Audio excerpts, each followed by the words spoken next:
My name is Jamin Goecker. I'm an associate real estate broker in the state of Alaska, and my mission is to help you to build an intentional and significant legacy for yourself and your family by coaching you in real estate. And today I'm going to be talking about the ways you can avoid being taken advantage of by real estate agents in Alaska. And this is really just kind of talking about some bad practices I've seen from other agents and kind of the ways that some agents will try to mislead consumers in order to kind of box them into a corner or get them to work with them. And these are things that are not great. Honestly, the people doing this stuff, they're probably not going to be in the industry for too much longer, especially once we start having a tougher real estate market, which we're starting to feel it right now, at least if you're in the industry as far as practicing, because there are just less deals going around, which means that there's really not enough business to keep a lot of these bad agents around. So you kind of see these folks starting to burn out. But in the meantime, they're going to become desperate and they're going to be doing more and more of this stuff. So we'll be talking about that. I will also say really quickly before we dive in though, I could also make a video talking about the ways that real estate agents need to protect themselves from the consumer, because it's very disingenuous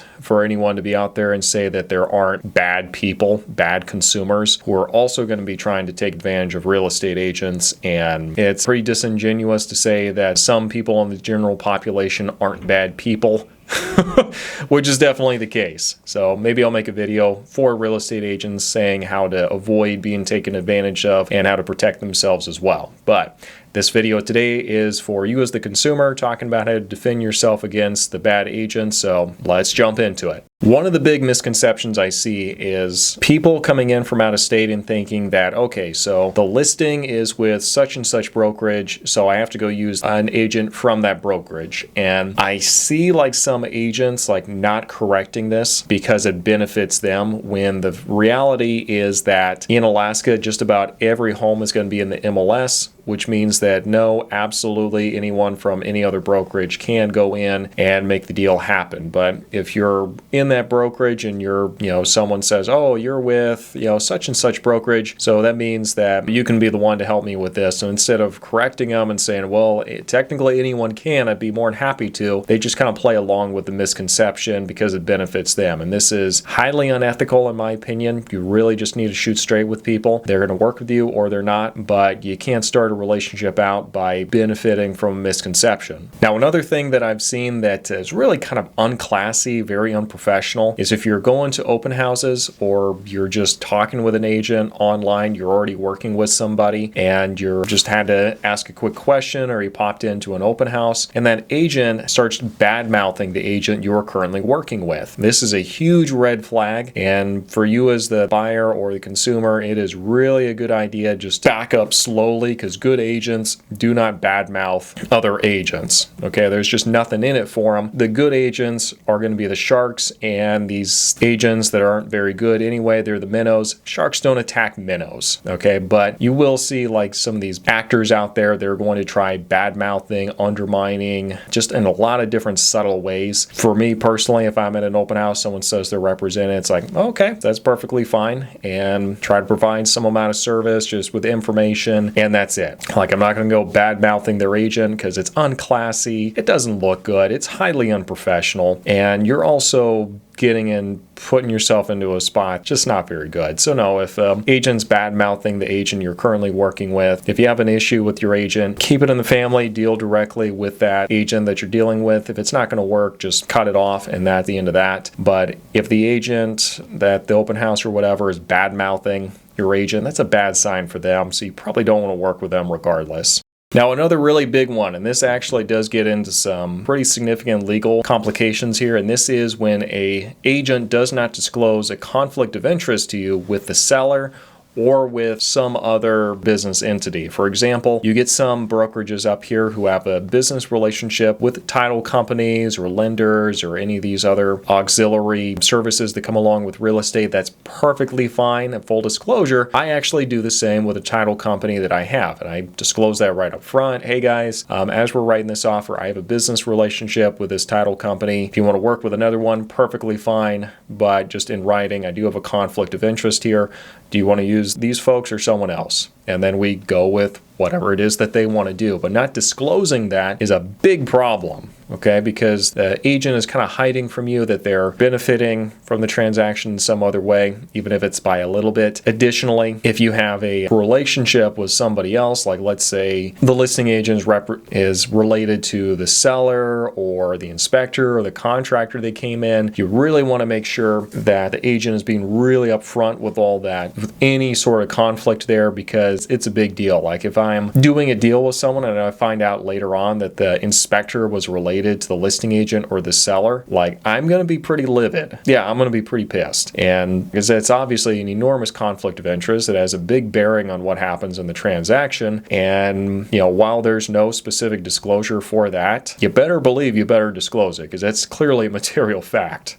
I'm going to give a little bit of grace on this one, because it's really difficult to be able to do this in a way where everyone's going to be happy, but it's where if an agent is showing you a property virtually and they're just showing you all the good parts, okay? And they're not kind of showing you, hey, the neighborhood's not awesome, or, they kind of try to avoid showing you corner of the room where the carpet's all torn up, or they're not going to show you the backyard because full of weeds and a bunch of other issues with it. So just there's an intention behind it where if they're trying to hide something, then yes, I'm going to say 100%, like that's a bad one. Shouldn't have done that, and that's terrible. And also, there's a lot that you have to try to show through video, and it's kind of hard to be able to do it really well. I do it quite a bit, and so I've gotten the rhythm down, kind of gotten the science and the art figured out. But there are some people where they just don't really have that skill, so it might not be that they're trying to hide something. It might just be that they just don't do it very often. And so that's something I'm going to give a little grace to up until it looks like this person is intentionally trying to hide stuff, because it's all virtual, and they know that if you see the doors don't fit really well, you're less likely to go with the property. Honestly, when I'm showing stuff virtually, I'm usually kind of slip into a role where I'm trying to talk you out of the property, okay?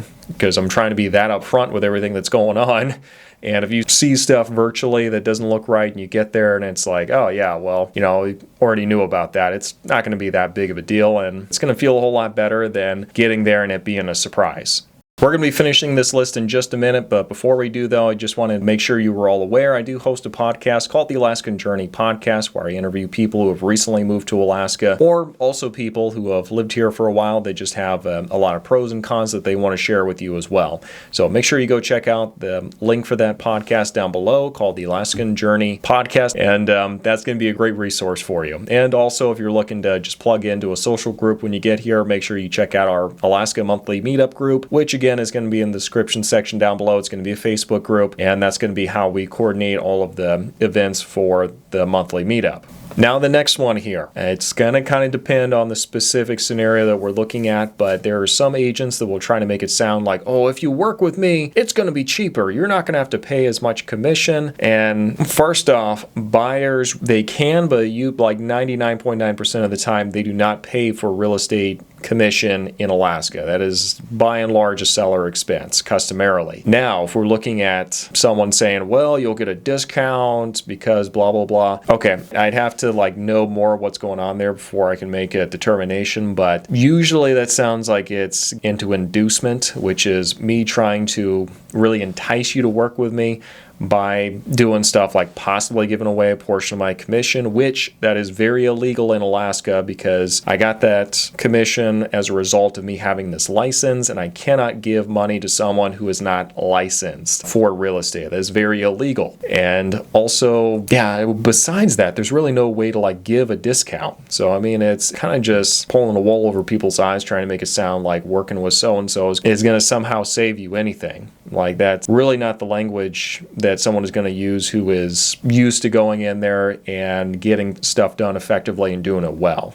All right, this next one might just be more of a pet peeve just because I have lived all over the place. And every place that I've lived in, I have found agents who said, oh, there's no way you can live here. My area is so unique. It's like, they're not. Okay, they're really not. You need to go there, spend about 5-10 minutes, get a feel for what's unique about that specific area. But the process is going to be about the same. And there's really no area that is so unique, at least in the South Central Alaska area, that you can't go in and work in that area. Now, what really bugs me is other agents will lean into this myth and they'll start telling the consumers this and saying, oh, so-and-so can't work here. They usually focus on Anchorage or Eagle River or the Matsu Valley. They don't know anything about this specific market here. And usually that's a load of bunk, because the South Central Alaska, you have to be able to understand and work in all these different markets, and most agents do. And it really bugs me when agents start speaking for other people and saying the areas that they do and do not work in, because usually it's not being very forthright, and it's just wrong. So no, that's a huge pet peeve of mine. Now, this is one where you're not going to know that you don't know it until I tell you, in which case you're going to know it. But that is if an agent starts showing you properties without having you sign anything. Now, this sounds like, oh yeah, of course we do that. We're just looking at properties. There's no reason they should have me sign anything. We're good to go. Well, that in Alaska is actually a misdemeanor. And let me explain. The document I'm talking about is called the Alaska Real Estate Consumer Disclosure. And what it does is it lays out the list of responsibilities that a real estate agent, aka licensee, has to you as the consumer.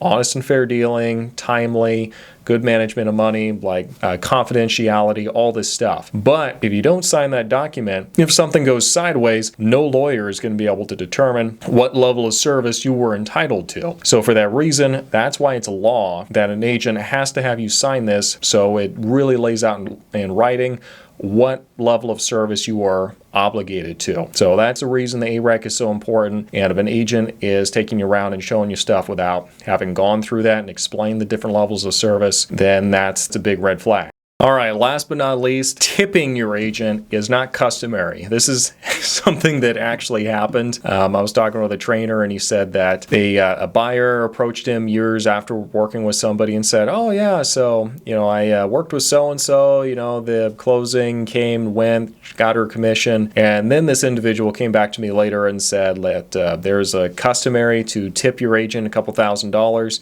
And so just being a trusting person like this consumer did do that. And this tipping your real estate agents, not customary. By the way, even if it was, that the tip would still have to go through the brokerage and everything as well. It's not something you just write a check to somebody and off it goes. No, legally for compliance, everything has to be run through the brokerage. So this has been your video talking about ways to avoid being taken advantage of by real estate agents in Alaska. Like I said before, I could do an entire video talking about the reverse of this, because this is a two-way street, talking on how real estate agents can avoid being taken advantage of by consumers. But today we decided to focus on that. I sure hope it's been useful. If it has, give this video a like, subscribe, do all that fun stuff, and we'll see you next time.